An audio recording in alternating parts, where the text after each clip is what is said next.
বাবলু আর বাসন্তী দুইজনেই ছিল দুই মেরুর মানুষ।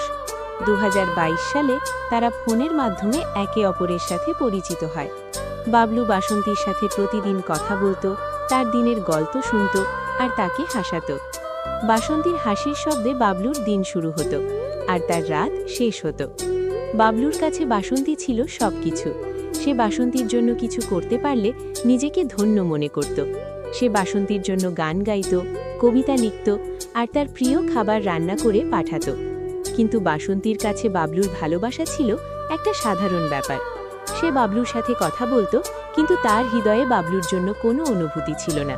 সে বাবলুকে শুধু একটা ভালো বন্ধু হিসেবেই দেখত।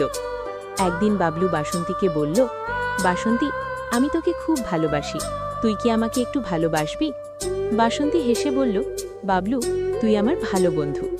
বাবলু বুঝতে পারল না যে বাসন্তী তার ভালোবাসাকে গুরুত্ব দেয় না। সে ভাবল হয়তো বাসন্তী তাকে ভালোবাসে কিন্তু প্রকাশ করতে পারে না। কিন্তু সময়ের সাথে সাথে বাবলু বুঝতে পারল যে বাসন্তী তার ভালোবাসাকে গুরুত্ব দেয় না। সে বাসন্তীকে ফোন করত, কিন্তু বাসন্তী ইগনোর করত। বাবলুর মেসেজগুলো বাসন্তীর ফোনে পড়ে থাকত, কিন্তু সে উত্তর দিত না। বাবলুর হৃদয় ভেঙে যাচ্ছিল, কিন্তু সে বাসন্তীকে ভুলতে পারছিল না।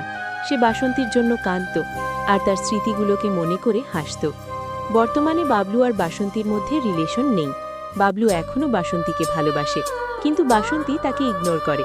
বাবলু এখনও বাসন্তীর নম্বরটা তার ফোনে সেভ করে রেখেছে, আর মাঝে মাঝে সে বাসন্তীর সাথে কথা বলার জন্য ফোন করে, কিন্তু বাসন্তী তার ফোনটা কেটে দেয়।